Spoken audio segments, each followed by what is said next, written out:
Hari-hari yang ku jalani, ku selalu rasakan kasih-Mu, menyertai kebaikan-Mu.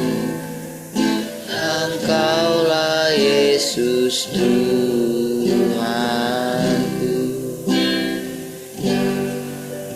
Semua ini untuk membentukku supaya ku hidup sesuai kehendak-Mu. Penyertaan-Mu selalu ku rasakan. Engkau tak tinggalkanku. Ku mengucap syukur dan mengucap syukur selalu, Tuhan. Ku tetap percaya rancangan-Mu indah, rancangan-Mu indah selalu, Tuhan Yesus, Kau terindah.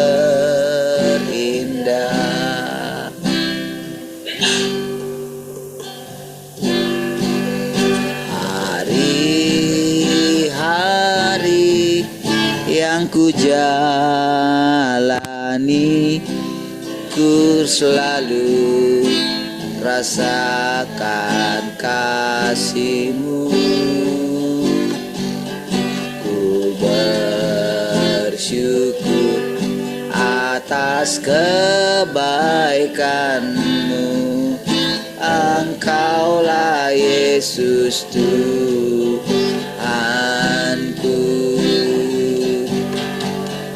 Semua ini untuk membantu supaya ku hidup sesuai kehendak-Mu. Penyertaan-Mu selalu ku rasakan. Kau tak pernah tinggalkanku. Ku mengucap syukur dan mengucap syukur selalu, Tuhan Yesus. Rancangan-Mu indah, rancangan-Mu indah selalu, Tuhan Yesus, Kau terindah.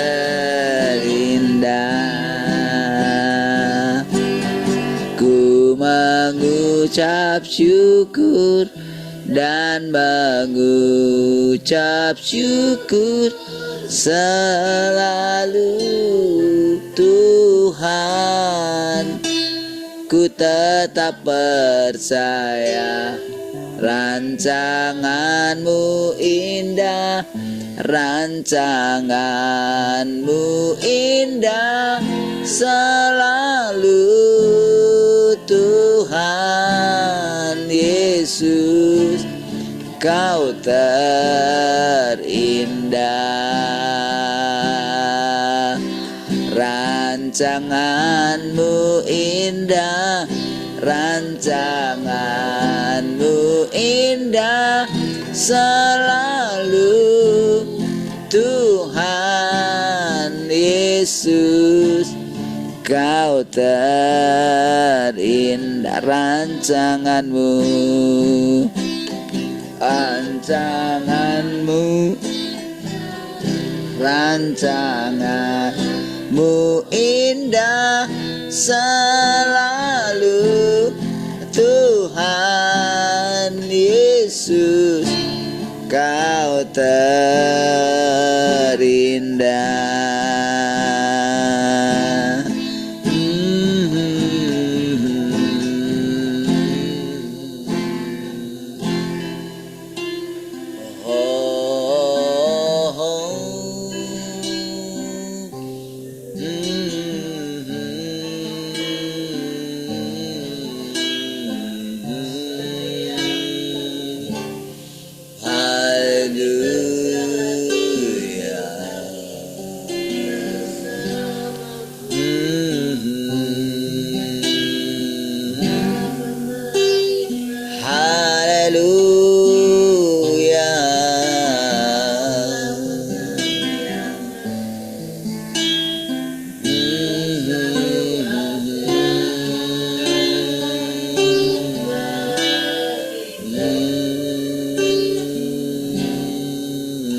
Engkaulah kekuatanku,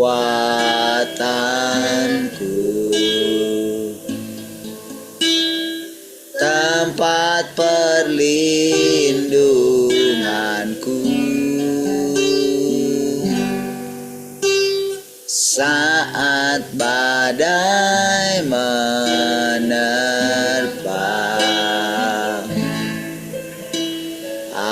Aku tak akan goyah,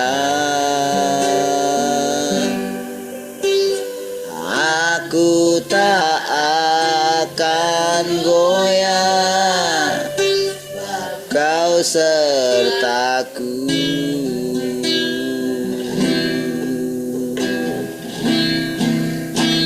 Sejauh langit dari bumi, begitu besarnya kasih-Mu,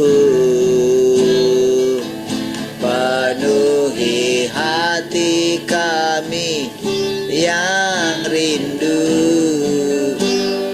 menyembah-Mu,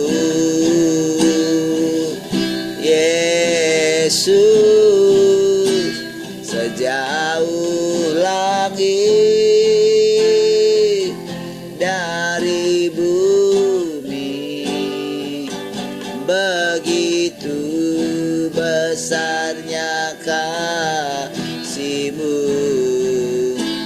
Kaulah Tuhan kekuatanku, sukacitaku.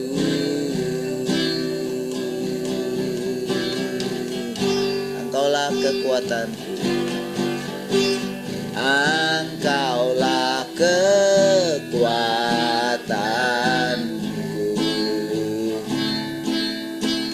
tempat perlindunganku saat badai menerpa.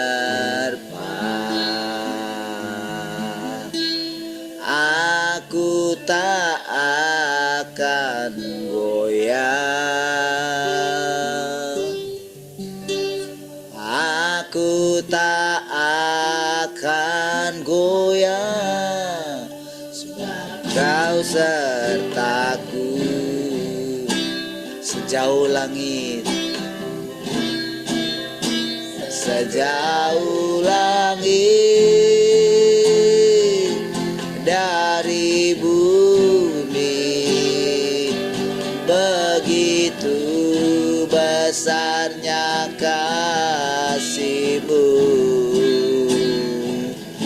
penuhi hati kami yang rindu menyembah-Mu,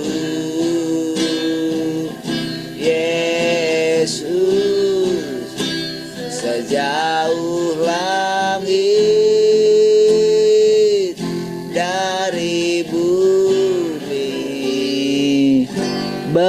Begitu besarnya kasih-Mu, Kaulah Tuhan, kekuatanku, sukacitaku.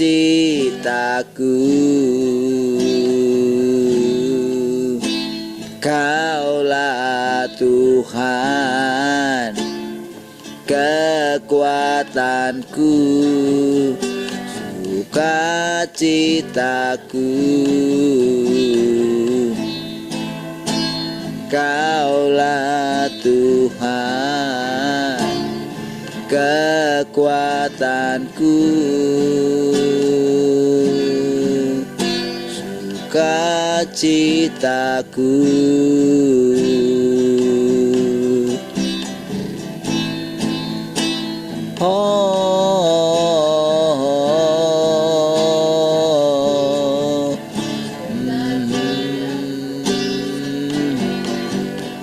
Mulutku penuh dengan pujian kepadamu, ya Yesus Tuhan. Sepanjang hari ku beri penghormatan kepadamu, ya Allah.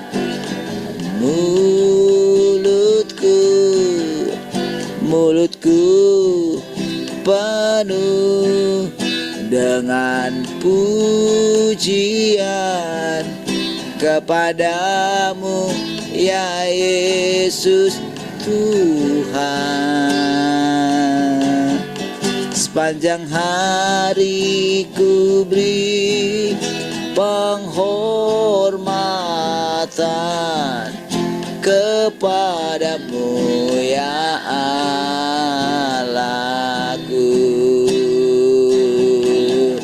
Sepanjang hari ku beri penghormatan kepadamu, ya Allah. Sepanjang hari ku beri penghormatan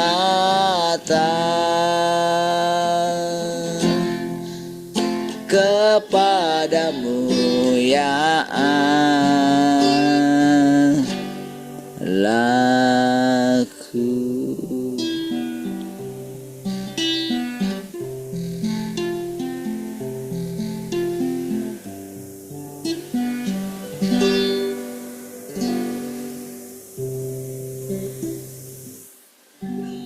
Tuhan, kami bersyukur pagi hari ini. Kembali kami menundukkan hati kami, pikiran kami, jiwa kami, Tuhan, di hadapan-Mu, Tuhan. Supaya kami dapat kembali mendengarkan perkataan-perkataan. Karena perkataan-perkataan adalah kehidupan bagi setiap kami. Kasih Tuhan, terpujilah Engkau. Haleluya. Semua kita yang merindukan Tuhan sama-sama katakan amin. Puji Tuhan. Shalom semua. Selamat pagi. Bagaimana kabarnya?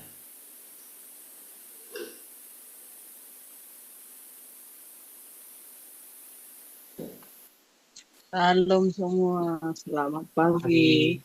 Kabar baik, kabar sehat. Berkat melimpah. Yes.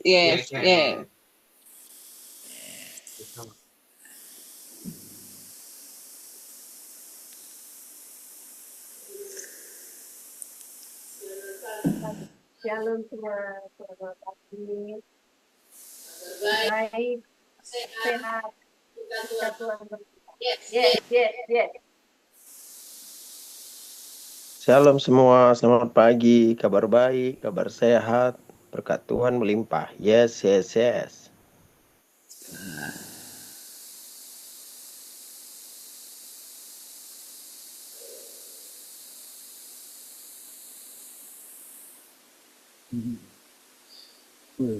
Shalom semua, selamat pagi, kabar baik, kabar sehat, berkat melimpah. Amin, amin, amin. Amin.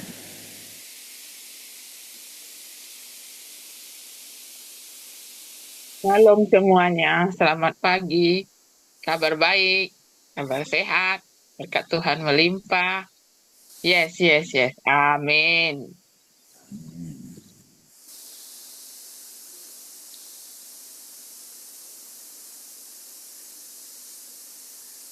Shalom semua, selamat pagi.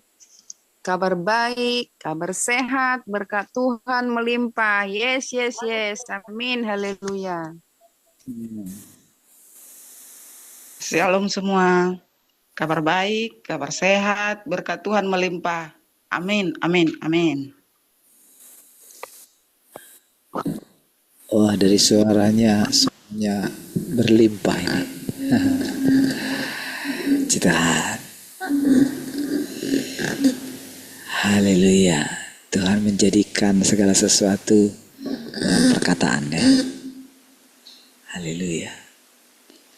Dari tadi malam kan kita belajar tentang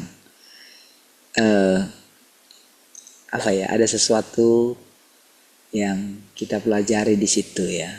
Jadi ketika dikatakan pertama, Tuhan itu Nuh itu seorang yang tidak bercela, katanya gitu kan. Tidak bercacat, tidak bercela. Gitu kan? Orang yang sempurna, kan? Tapi lihat, tentu dalam pandangan Tuhan, bukan dalam pandangan manusia.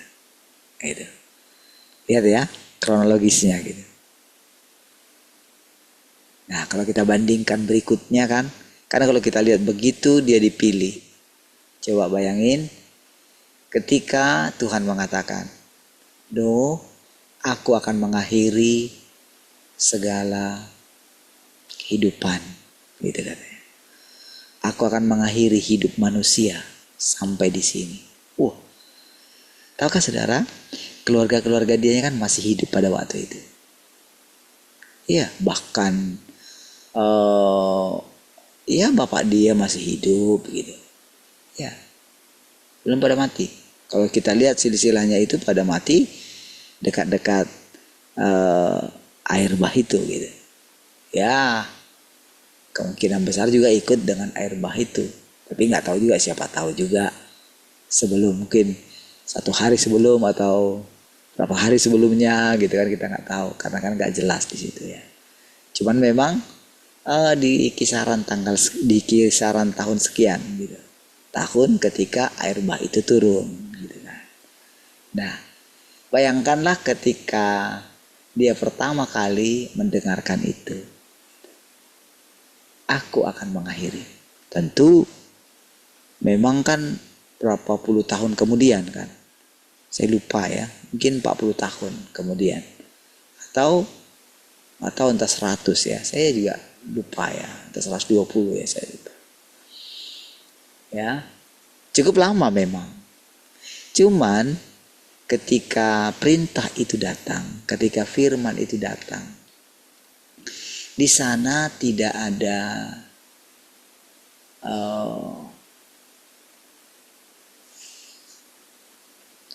sedikit pun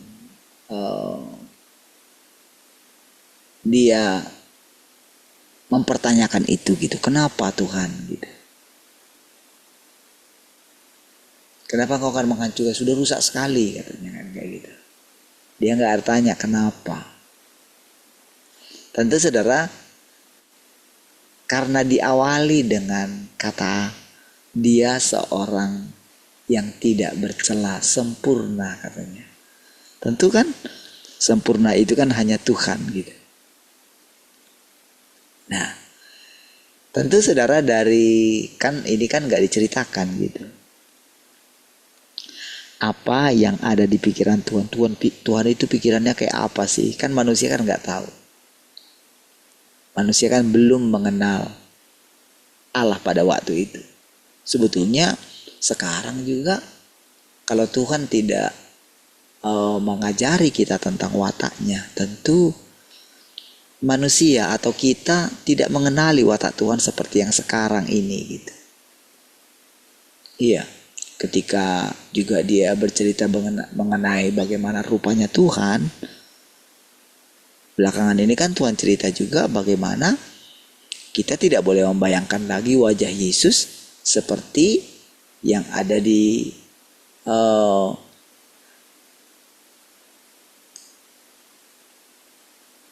kalender atau gambar-gambar tertentu gitu ya. Tidak bisa lagi. Karena kan waktu di penampakan Tuhan yang di Injil aja, murid-murid aja tidak mengenal gitu kan. Tentu nggak bisa kita pakai itu kan. Walaupun itu bisa dipakai Tuhan juga untuk dia menguji iman seorang atau bagaimana membawa orang yang nggak percaya sama Tuhan untuk bisa dia percaya gitu. Bisa juga kan. Nah, jadi sekarang cara Tuhan berfirman itu juga gitu. Kalau dia nggak menuntun kita di dalam kesabaran gitu, dalam ketekunan dengan cara yang sangat unik, kita juga nggak bisa dibawa sampai seperti sekarang gitu. Kan kita tahu, coba bayangin ya, misalnya ketika saya terangkan kayak gini. Tuhan mengatakan Nuh itu sempurna. Kan Tuhan yang mengatakan. Dalam pandangan manusia, dalam pandangan anak-anaknya, wah, mana bisa dikatakan dia sempurna, apalagi menurut pandangan sekarang. Ya kan? Gak mungkin. Karena juga mereka juga melihat gitu. Ketika Nuh itu minum anggur itu kan, dari situ kan akan wah, mana bisa Nuh itu dikatakan sempurna. Itulah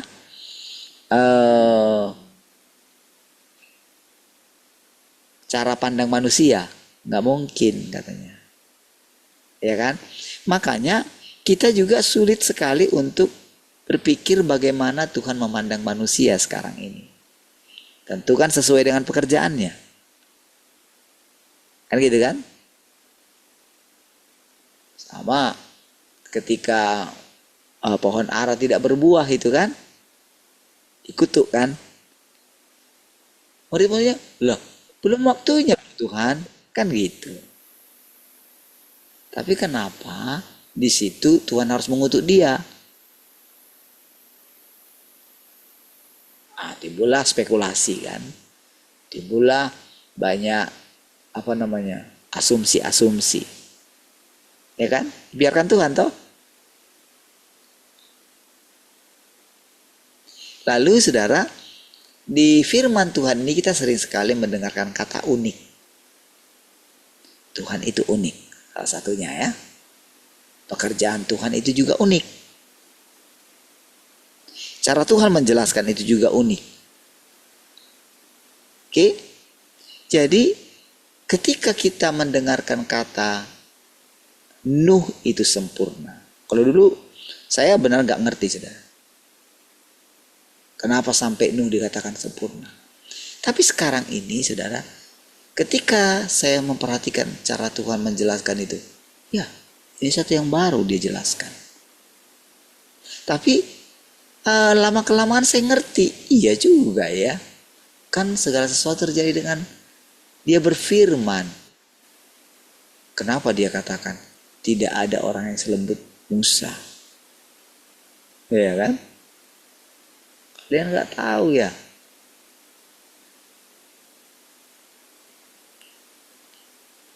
Musa itu orang paling lembut loh. Wah, kira-kira kan didengarkan mereka bertiga kan? Didengarkan oleh Harun, oleh Miriam gitu. Dan didengarkan oleh Musa tentunya.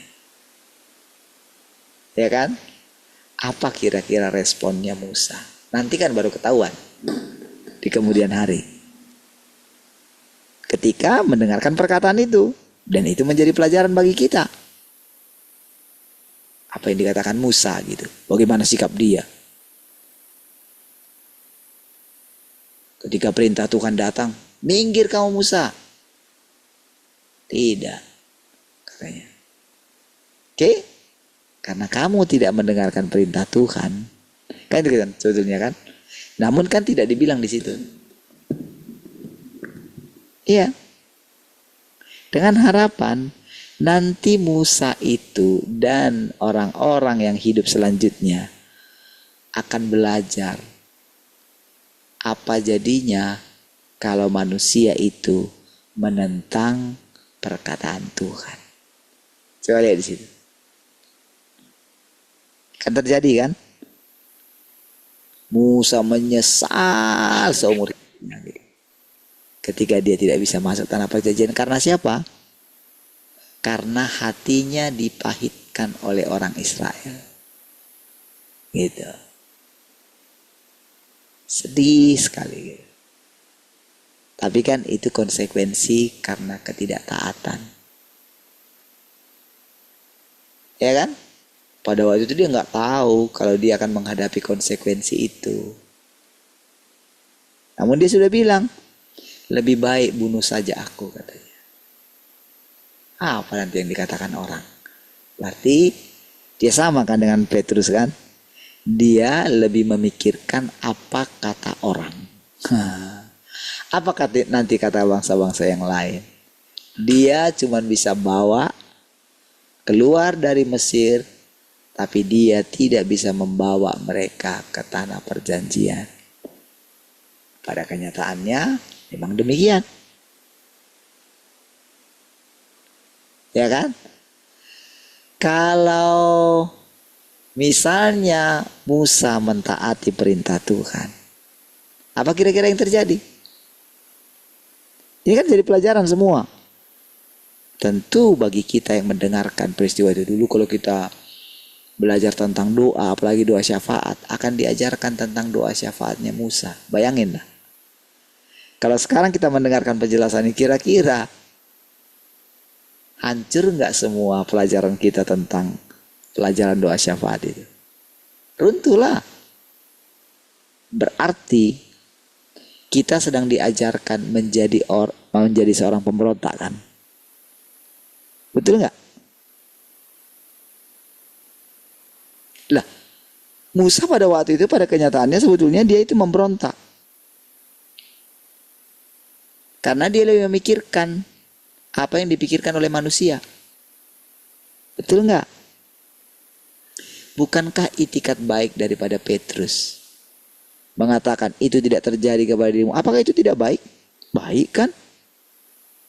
Tapi Tuhan bilang Petrus iblis. Coba lihat.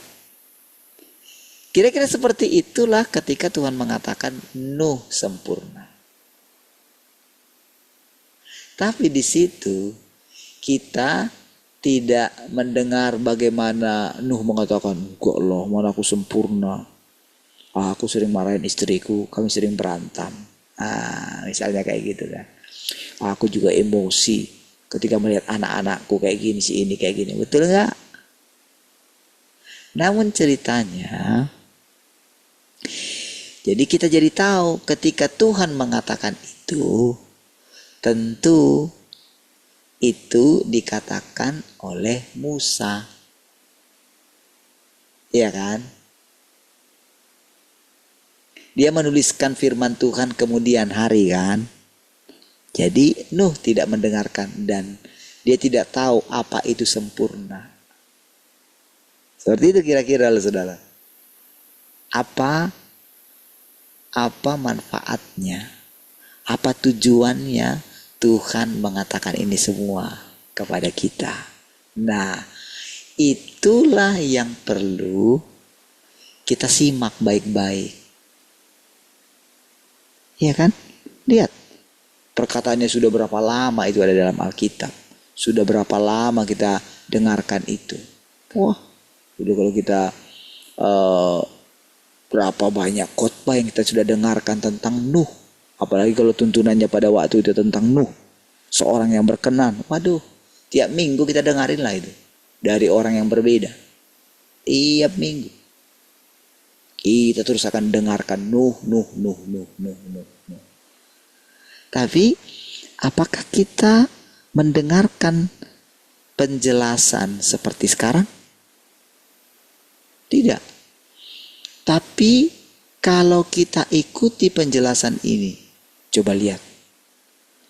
Kira-kira sekarang bagaimana cara pandang dirimu, cara pandangmu terhadap dirimu sekarang ketika engkau mendengarkan kebenaran ini? Ya kan? Berarti Tuhan merindukan, merancangkan kalau manusia itu harus sempurna. Tapi otak kita karena sudah rusak, kita kan selalu mana mungkin. Itulah pikiran antikris, saudara, yang selalu menyuntikkan pemberontakan itu dalam pikiran manusia. Itu dia, saudara. Pergulatannya di situ. Makanya benar-benar kita ditarik, dengerin aja aku cerita. Tenangkan hatimu. Bayangkan engkau seperti Adam, seperti Nuh yang sedang diriset sama Tuhan. Bayangkan. Jadi walaupun usia kita ya sudah mendekati 50 gitu kan. Usia kita sudah di sana gitu. Atau ada yang sudah 50 gitu. Nah, walaupun usia kita sudah sampai segitu, oke? Nah, dengan mendengarkan perkataan-perkataan yang baru ini, kita itu harus, jadi pikiran kita itu harus segar lagi. Iya. Itulah artinya kita itu kayak dilahirkan kembali gitu. Ya. Kita gak boleh berpikir, gak bisa lagi otakku memikirkan kayak gitu. Jangan. Lihat dampaknya kan. Nuh tidak memikirkan kapan itu terjadi. Dia hidupnya itu tidak kayak orang sekarang. Begitu melihat bencana sedikit langsung gitu kan. Gimana ya? Nanti berhenti berita itu, lanjut lagi. Nuh tidak kayak gitu. Dia fokus membangun bahtera. Sembari dia mengucapkan perkataan-perkataan, dengarkan kalian semua ketika datang. Ketika dilihat di orang banyak, dengarkan kalian semua. Mungkin ada yang bertanya, anak-anak kecil mungkin ada bertanya juga. Amang boru, atau tulang. Kenapa tulang membangun kapal apa ini? Oh ini kapal, pada waktu itu kan belum ada kapal gitu kan. Apalagi yang besar gitu. Apa ini amang boru? Apa ini tulang? Misalnya kayak gitu. Opung, apa ini opung? Opung lagi bangun apa? Ngomonglah dia kan. Datang lagi yang sebaya dia. Horas bu, katanya. Ayah ada puang nadi bangun mon. Kamu lagi bangun apa ini katanya. Atau kalau orang Jawa, mas. Kan. Kang. Bangun apa ini? Oh dia berhenti, dia jelaskan. Dengarkan kalian semua ya. Pencipta kita berfirman kepadaku, dia akan mengakhiri kehidupan manusia karena manusia sudah terlalu jahat. Itulah saudara. Dia terus mengatakan seperti itu dan dia fokus bangun bahtera. Jadi kalau Tuhan katakan kita sedang akhir zaman itu adalah kita itu akan dibawa seperti zamannya Nuh. Memang dikatakan di sana kawin dan mengawinkan. Itu artinya sibuk sekali dengan dunia ini. Gitu loh. Lalu digambarkan di sana Nuh itu bangun bahtera. Nah, berarti firman-Nya kepada kita seperti itu.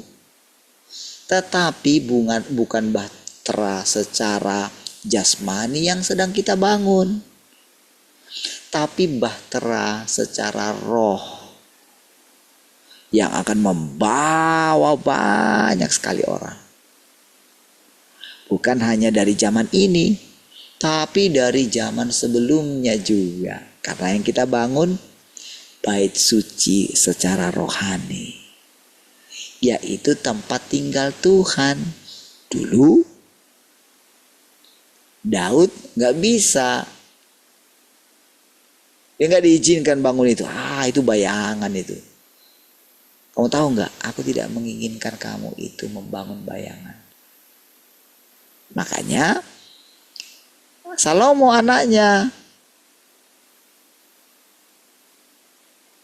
ya kan? Tapi tahukah saudara, setiap pekerjaan yang disuruhkan oleh Tuhan itu bersifat kekekalan dia. Makanya dia pikir panjang. Enggak, tanganmu berlumuran darah, kamu gak bisa. Ada aturannya. Di situ bukan masalah mempersalahkan Daud di sana ketika dia nggak bisa.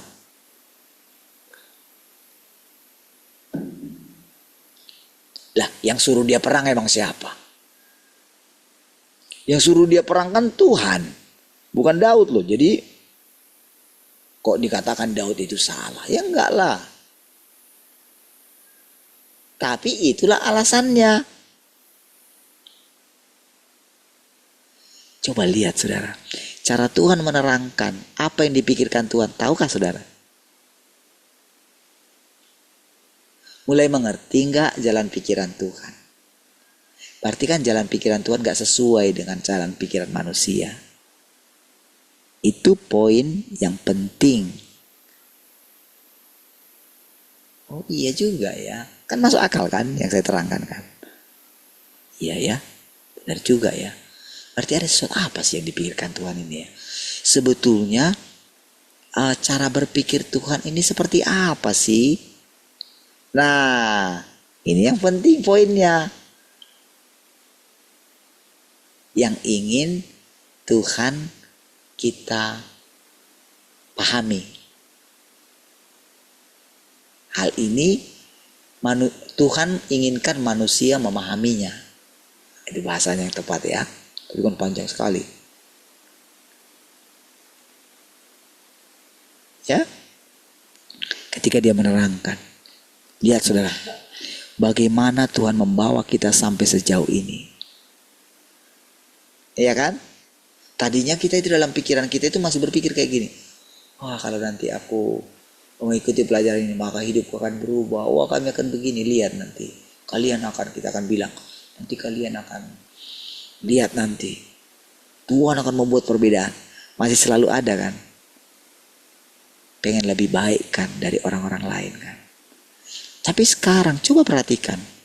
Kira-kira Nuh ketika mendengarkan perintah itu. Adakah pikirannya seperti itu? Saya yakin tidak ada. Untuk apa dia bersaing dengan yang lain? Kalau misalnya toh nanti akan binasa semua. Untuk apa semua saudara? Segala kekayaan yang kita miliki kalau tidak ada orang lain di sekitar kita. Iya kan? Betul nggak? Untuk apalah semua itu? Kita mau berebut sama siapa? Misalnya lahan yang sangat luas itu kan. Mau berebut sama siapa?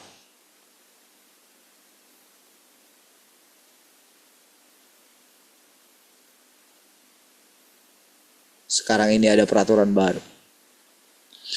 Kalau dalam 2 tahun lahan yang bersertifikat 2 tahun loh. Kalau tidak diusahakan bisa ditarik oleh pemerintah. Ada keluar undang-undangnya. Bayangin tuh. Dan bisa diberikan kepada ormas. Iya loh. 2 tahun loh. Wow, panas kan? Ya iyalah. Tapi sebetulnya kan saudara, kalau kita pikir-pikir, kalau orang ini pada mati, ya kan? Emang kami mikirin lagi gitu ya? Kayak guru kita dulu ya. Saya ingat tuh, saya itu paling gak masuk akal menurut saya gitu. Jadi lahan dia yang 9 hektar itu kan, yang sempat dibelinya itu. Jadi waktu pelajaran tentang pengangkatan tentang kerajaan 1000 tahun. Jadi dia bilang kayak gini, nanti dia akan turun lagi. Jadi dia akan kayak ini lagi tanahnya dia. Itu geli saya dengarkan kayak gitu.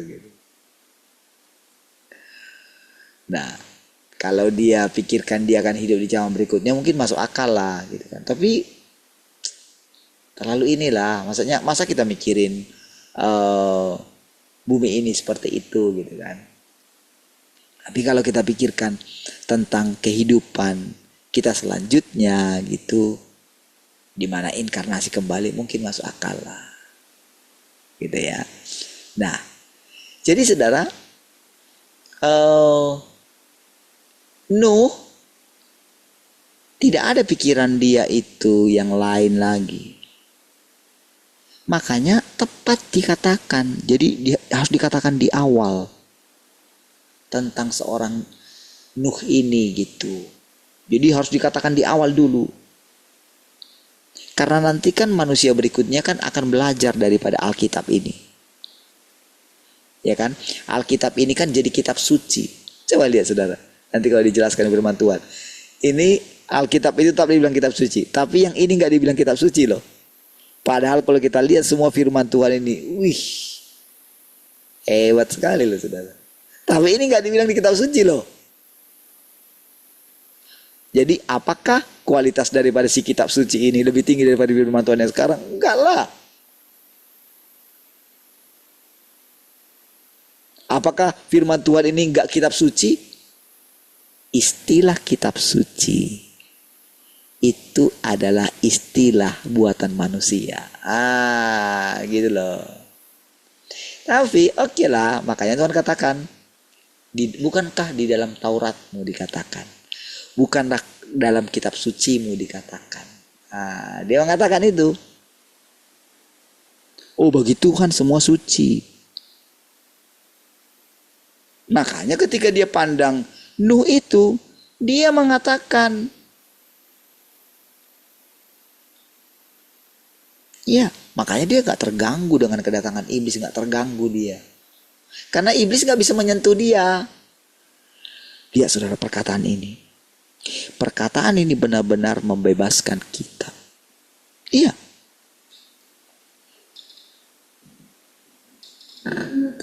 Membebaskan kita loh. Makanya penting sekali kita dengarkan dan simpan dalam hati kita firman Tuhan. Iya, makanya penting sekali kita mendengarkan kata-kata setiap pagi ini dengan serius. Jangan pusing engkau mengerti atau tidak. Tetapi jangan biarkan dirimu gak mengerti terus. Jangan berontak sama Tuhan. Kalau saya katakan engkau smart, engkau harus menerima firman itu. Ya.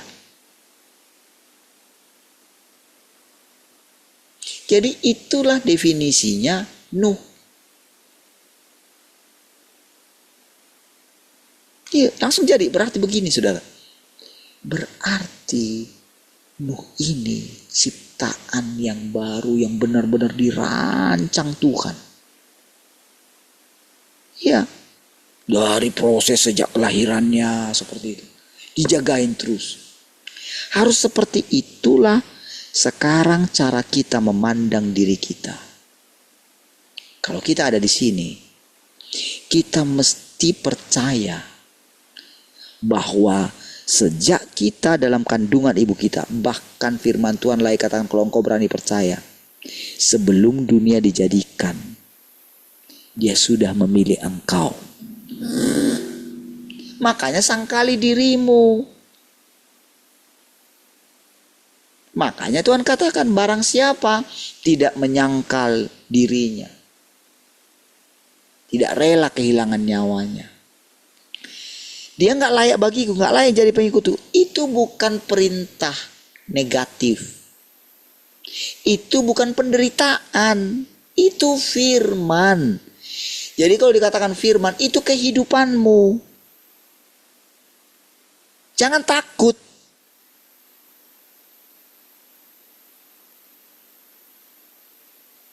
Kalau di waktu yang kemarin rasanya engkau seperti apa ya? Apalah hidup ini nanti kayak gini. Apalah kata orang kalau aku kayak gini. Apa kata teman-temanku? Iya kan? Rasanya minder kan? Wah, mereka tunjukkan kemegahan mereka gitu. Oh, hebat nampaknya. Tawa mereka posting gitu. Rasanya apalah aku ini ya, kayak gini. Rasanya terpuruk. Sudah jatuh ditimpa tangga pula. Nah, kira-kira kayak gitu. Tadinya kan merasa gimana? Istri saya pikir, gimana nanti ya? Kapan aku sembuh? Ngapain aku harus minum obat ini terus? Kalau makan itu kan, harus makan kayak gini terus, Papi. Sampai kapan?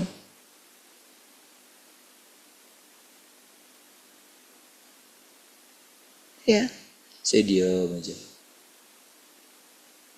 Ketika dia cerita kemarin itu, dia cerita katanya sama Joe, ingat, kamu mesti tetap mengasihi. Kita nggak tahu, nak, katanya. Mungkin Papi bilang tidak akan menikah lagi, tapi kita kan nggak tahu hati orang. Saya diam. Kok bisa ya punya pikiran kayak gitu ya? Saya nggak mau mikirin. Ngapain? Biarlah nanti. Allah. Kalau Papi pun harus menikah. Kalau itu kehendak Tuhan. Kehendak Tuhan. Biarinlah. Saya mau kehendak Tuhan. Seolah-olah saudara Tuhan itu ingin dia menderita. Cobalah bayangin. Kayak mikirin hidup ini gak ada artinya lagi. Cobalah. Padahal saudara, suaminya ini dipilih Tuhan. Iya kan? Kamu mesti percaya loh. Tapi kan Tuhan itu kan diam dia. Dibiarin kan. Saya pun diam aja lah. Karena dia bilang kayak gitu, iya juga lah. Tapi dalam hati saya, enggak lah Tuhan. Enggak lah, enggak kayak gitu. Enggak mikirin lagi lah. Kan di dalam kerajaan surga, ngapain lagi mikirin kawin mengawinkan lagi. Ya kan? Kan harus masuk fase. Tuhan Yesus aja gak menikah kok. Kan gitu kan? Cuman kan kita gak berani mendahului Tuhan. Kan lah. Tapi bukan berarti kita pasrah dengan enggak. Kalau kita tahu kebenaran, ngapain lagi pikirin itu? Untuk apa lagi kawin misalnya kan? Kalau dipikir-pikir lah, untuk apa?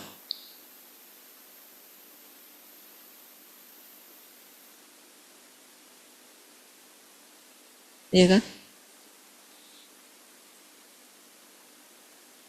Tapi itulah kenyataannya manusia. Gak bisa lo mikirin kebaikan Tuhan lo. Gak percaya. Kalau Tuhan tetapkan kita, kan dia yang bilang.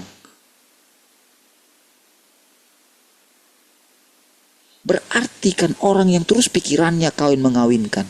Kalau kita pikirkan, berarti kan orang itu kan akan tertinggal di sana loh. Kan itu ciri-ciri orang di zamannya Nuh kan sekarang ini kan. Berarti kan dalam pikiran kita kan kita harus bagi yang sudah sempat menikah. Kalau yang belum menikah sih, yang nggak menikah sih nggak terlalu dipikirkan dia, orang dia memang sejak awal dia nggak menikah gitu kan. Tetapi bagi yang sudah menikah, apa yang dipikirkan dia? Dia harus memikirkan bagaimana terlepas dari menikah. Iya dong, karena dia sudah sempat menikah. Dia harus diselamatkan dari situ kan. Tapi siapa yang bisa melepaskan kita? Tuhan sendiri dong. Ya lah. Apa kita bisa selamat sendiri? Makanya ada kata manusia, daripada terberangus dengan nafsunya. Kan kayak gitu kan? Lebih baiklah nikah. Kan dulu itu nasihatnya ibu kita dulu sama guru kita dulu. Iya kan? Ya sudah kelihatan gosipnya dengan ininya gitu. Sudah mereka tahu gimana anak angkatnya itu kayak apa gitu. Iya kan? Udah nikahin aja Pak. Oh enggak, saya umur saya itu. Ya iya itu tadi. Siapa yang bisa?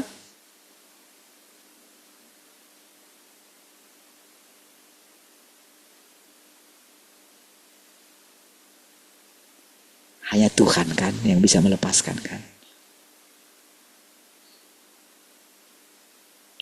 Iya. Lewat kita mendengarkan firman Tuhan ini setiap hari. Lihat saudara.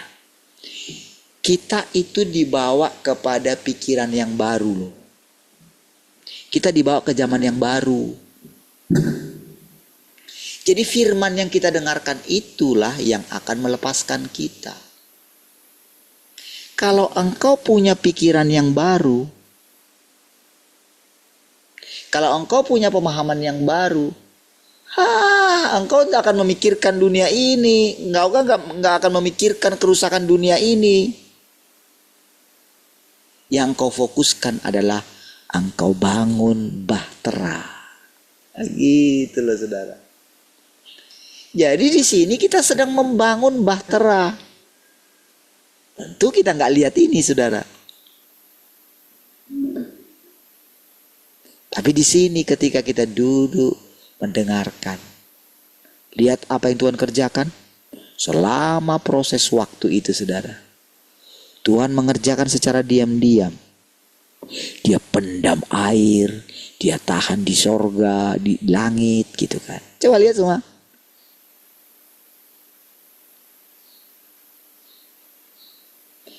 Nuh nggak perlu tahu itu semua.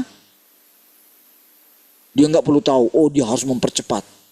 Dia nggak perlu pusing dengan misalnya orang yang menghina dia. Enggak lah. Nggak ada dia pusing dengan itu.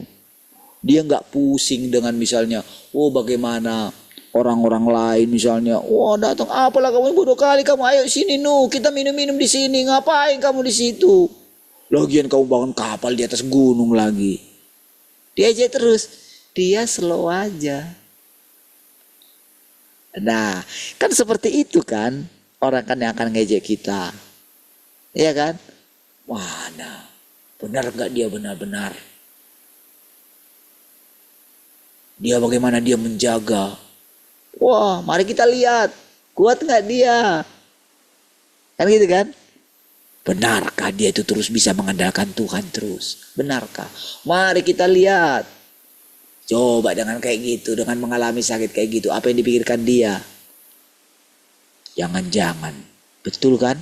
Jangan yang diikutinya itu sesat kan? Sehingga dia mengalami kayak gitu kan?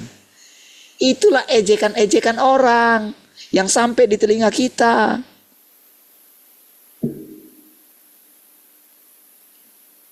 Yang sampai di telinga istri saya. Mulai berpikir, mana tahu, suamiku aja mungkin nampaknya baik di luar. Iya kan? Bisa kan punya pikiran kayak gitu kan? Ya bisa lah. Tapi bisa gak punya pikiran kayak gini? Suamiku ini kan miliknya Tuhan. Dan dia kan menghidupi Tuhan. Dan firman Tuhan katakan kan dia pasti ditaklukkan. Semua kami akan ditaklukkan. Ngapain aku punya pikiran yang lainnya?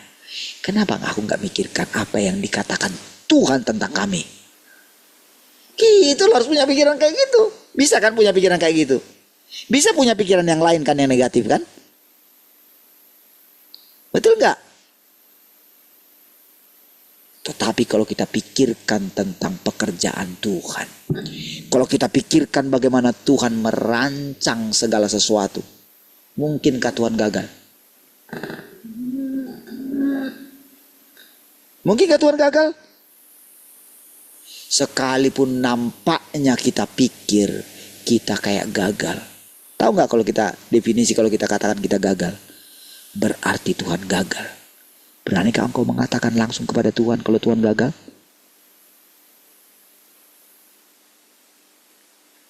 Iya.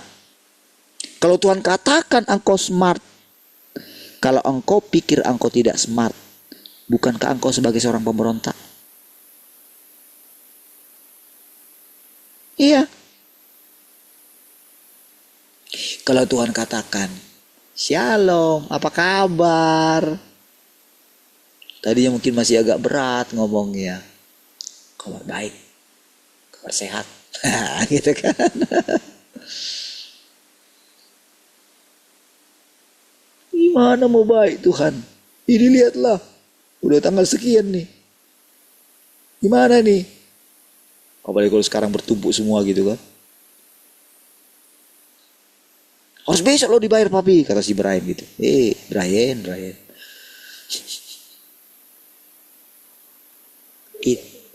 Itu bukan urusanmu. Itu urusan papi. Iya, tapi cuma nanya aja.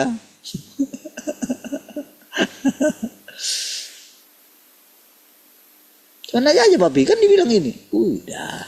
Jadi nanti Brian gak ada baju. Sudah. Apa kabar? Shalom semua, selamat pagi. Bagaimana kabarmu? Kabar baik. Padahal di pikirannya ini berkat, apalagi kalau bilang berkat melimpah.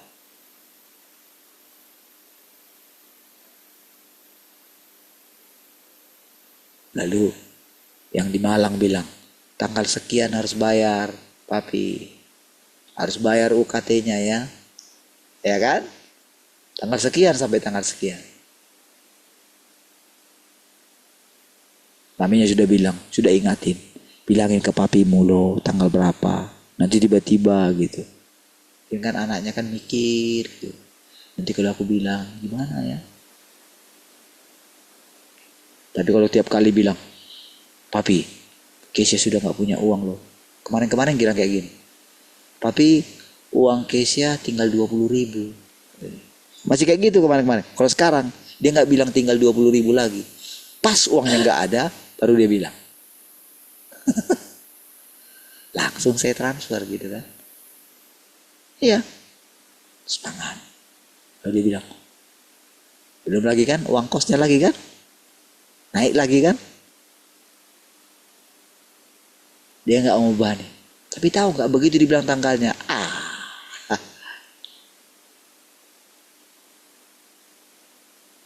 nggak ada, nggak terpikir, nggak bisa bayar. Iya, bisa bayar semua. Iya, masa sudah melewati panjang perjalanan gitu, masa iman saya nggak naik gitu? Iya kan? Berapalah itu? Masa kalah kita sama orang dunia? Iya kan? Memang kekayaan orang dunia berapa sih? Masa kalah saya sama mereka? Enggak lah, nggak bisa.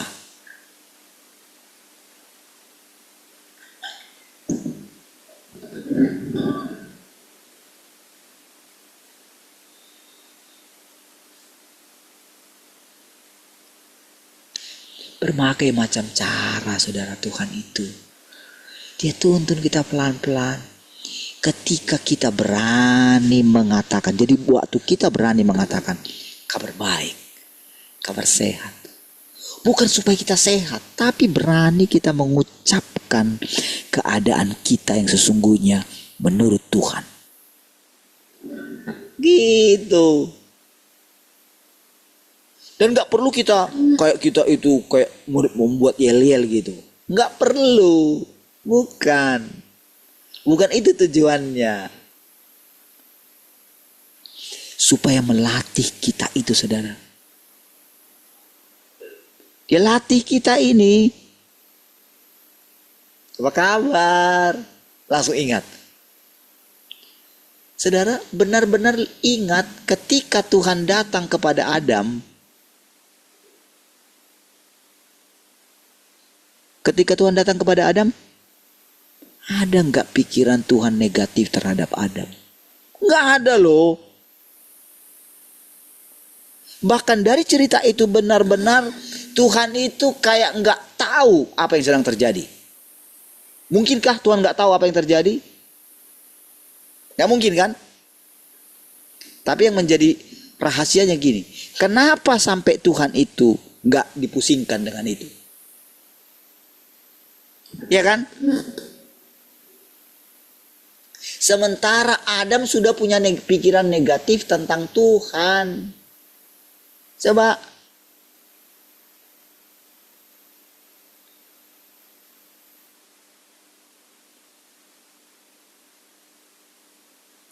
Ketika dia makan buah itu, dia langsung memasuki satu atmosfer yang berbeda loh, gitu. Tetapi apakah Tuhan tidak tahu bahwa suatu saat dia akan memasuki atmosfer itu? Dia kan tahu, makanya diingatkan di awal. Itulah kasihnya Tuhan. Jangan makan itu. Nanti kamu mati. Dia nggak nakut-nakutin. Dia kasih nasihat. Tentu kan dia kan nggak akan bilang kayak gini. Nanti kamu tahu nggak akan kayak gini. Enggak. Karena Tuhan itu beda dengan manusia. Apa yang dikatakan Tuhan nanti langsung terjadi gitu loh ceritanya. Makanya Tuhan nggak mengucapkan banyak hal. Cukup dia katakan pastilah kamu mati. Dan nggak diterangkan. Adam juga kan nggak tanya apa itu arti mati. Tapi kalau coba lihat sekarang. Kalau orang berkhotbah. Diselidiki kata mati itu terus. Kalau saya bilang sekarang. Loak maho. Tapi dulu saya ada di situ. Dulu saya si loak juga gitu. Iya.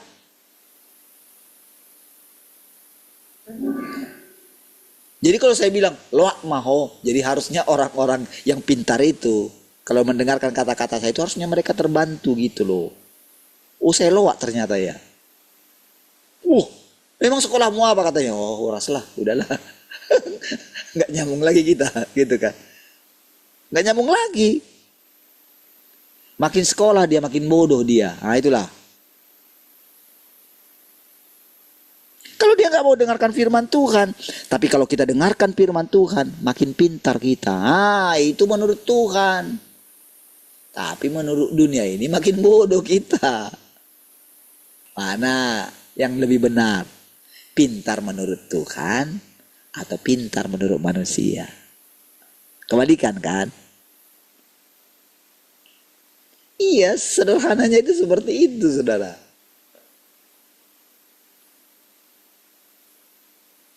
Makanya ketika sekarang Tuhan menjelaskan cara seperti ini, coba lihat nih. Kira-kira bayangkanlah gitu. Udah benar-benar kalang kabut si Adam itu. Tuhan gak ada masalah. Sama dengan kita rasanya pikiran kita udah kemana, udah berat kali gitu. Kok Tuhan tenang aja ya? Iya kan?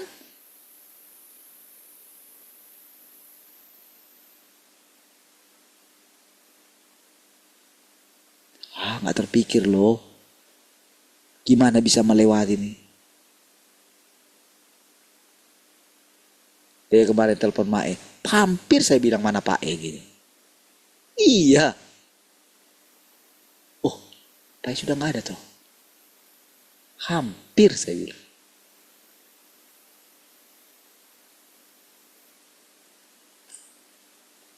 Pak E pengen kerja katanya apa gitu kan. Iya kamu enak, dia bilang sama istri saya. Kamu ada suamimu yang kerja untuk kamu katanya. Iya.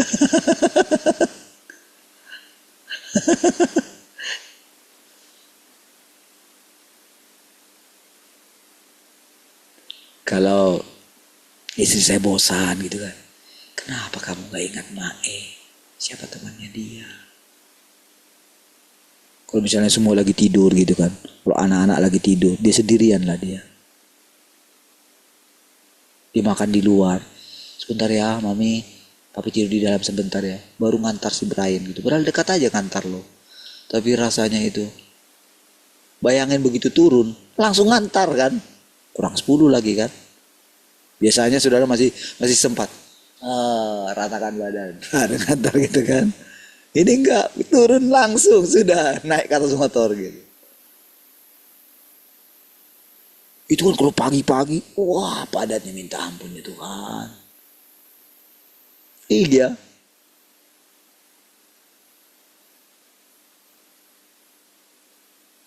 Makanya dia sendirian. Sedihlah dia. Cobalah ingat Mae. Gimana dia sendirian. Iya langsung kontan loh dijawab sama Tuhan ketika telepon itu. Iya. Tapi coba sekarang kalau kita pikirkan Tuhan sedang ada di sini. Iya. Mesti melawan arus ketidakpercayaan kita. Arus itu sangat kuat. Lawan. Sangkali dirimu. Percaya. Diam-diam Tuhan bekerja. Dan dia sedang menunjukkan pekerjaannya kepada kita. Hari demi hari. Iya. Hari demi hari Tuhan tunjukkan. Jadi kalau Tuhan katakan apa kabar? Yes, kabar baik.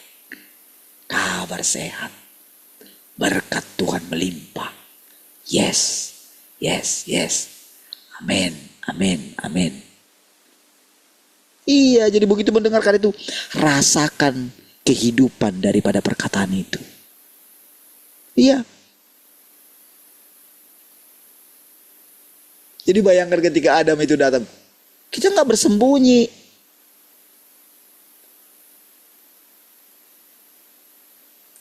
Langsung ingat, nanti ditanya pula, kenapa kamu muram? Jangan sampai ditanya Tuhan, kenapa kamu muram? Gitu kan. Jangan sampai nanti ikut tersinggung, kenapa kamu nggak pakaian pesta? Apa? Masih sempat mikirin pakaian? Masih sempat mikirin berhias-hias? Ini aja sudah kayak gini. Kamu tahu?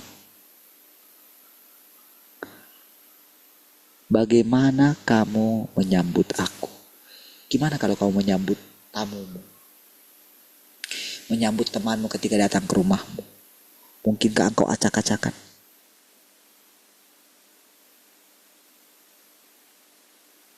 Ketika saya kemarin mau pergi jalan sama abang saya kan suka sekali pakai celana yang salah dibeli oleh Om Tuin ini. Ada 3 gitu, 99.000 gitu. Bayangkan di lututnya aja gak masuk saudara. Di pahanya itu gak bisa masuk. Tapi saya paling suka pakai ini gitu. Masih sempat dulu dijahit sama istri saya. Begitu pertama dipakai langsung robek saudara.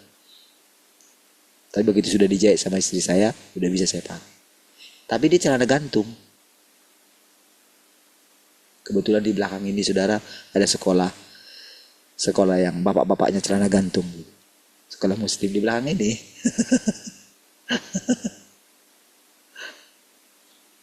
Jadi kemarin, papi pakai celana ininya. Mau ke DC Mall kami kan. Aduh papi. Janganlah, gantilah. Jangan nanti dikatakan orang, ih gimana ya istrinya itu. Ya kan, kalau kita mau keluar kan. Kalau saya memang enjoy aja memang. Karena saya gak mikirin kan. Iya kan?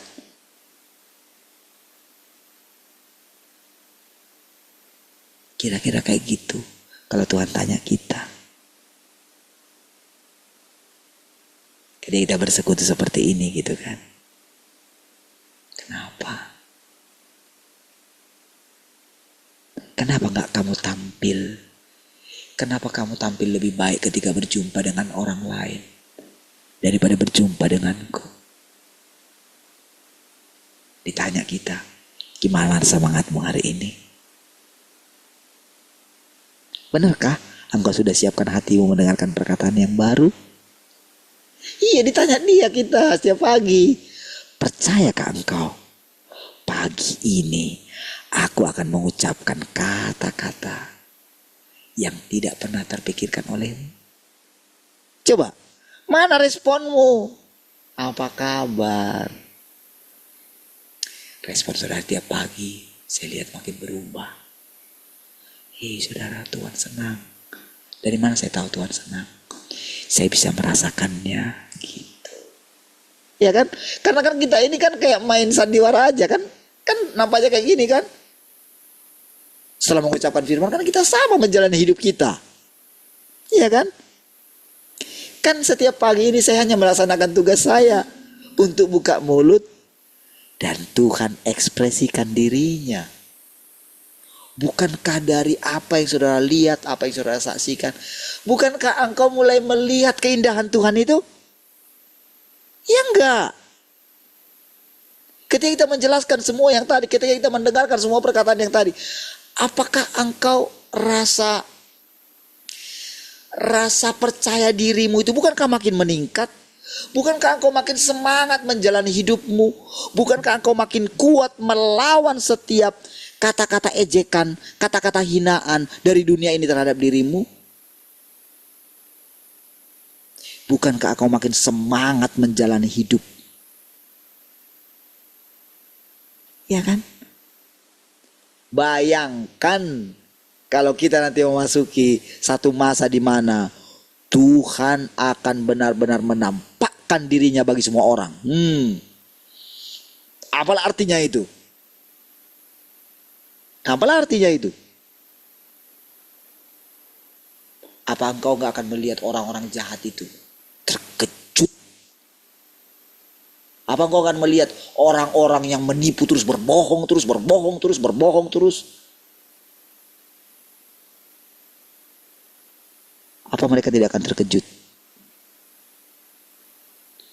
Ketika Tuhan menampakkan diri, itu artinya Tuhan menampakkan diri, saudara.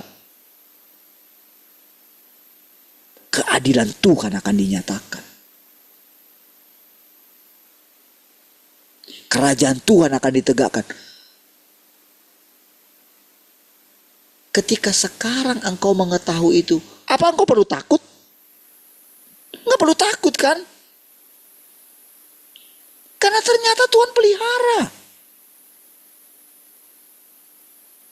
Dulu ketika orang tua kami, Pak Mae ketika disuntik rasanya saudara, aduh gimana gitu. Iya, nggak tahu mikir gimana. Tapi ketika sekarang kita melihat bagaimana Tuhan, apakah Tuhan membinasakan? Tidak. Berani keluar dari mulut saya, mertua saya tidak pernah mati. Dia bersama dengan Tuhan. Lihat, apa yang membuat kita bisa mengucapkan itu? Apa yang membuat saya berani memikirkan itu? Karena diam-diam kita mulai mengenal Tuhan. Diam-diam kita mulai melihat Dia. Itulah artinya perjalanan kita selama ini. Iya saudara, itu saudara, kalau itulah yang membuat Nuh itu dikatakan sempurna.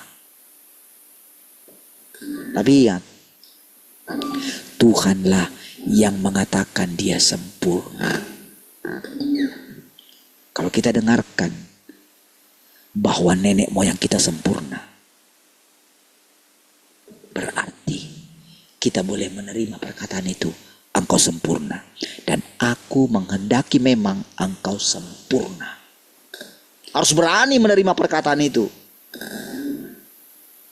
Kita hanya bisa pegang itu kalau kita pandang Tuhan. Iya.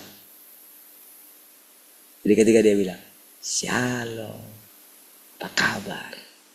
Kadang-kadang kita sendirian kan. Iya kan, malam-malam gak bisa tidur. Iya kan? Coba. Bisa gak dengan gini? Tuhan, aku mau tidur. Bisakah merasakan benar-benar istirahat di dalam Tuhan? Benar-benar loh Tuhan di sampingmu. Bisa gak? Bisa gak memikirkannya? Dan ketika engkau bangun dengan segar. Karena engkau benar-benar menikmati istirahatmu. Iya saudara, jadi indah sekali kalau kita mau melihat. Jangan tunggu nanti surga itu kayak apa. Jangan tunggu nanti.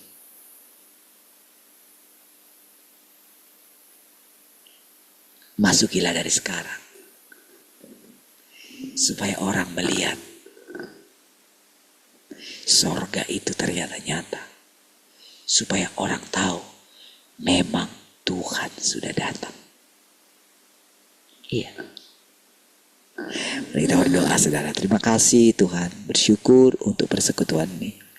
Segala kemuliaan hanya bagimu Tuhan. Oh, terpujilah Engkau Tuhan.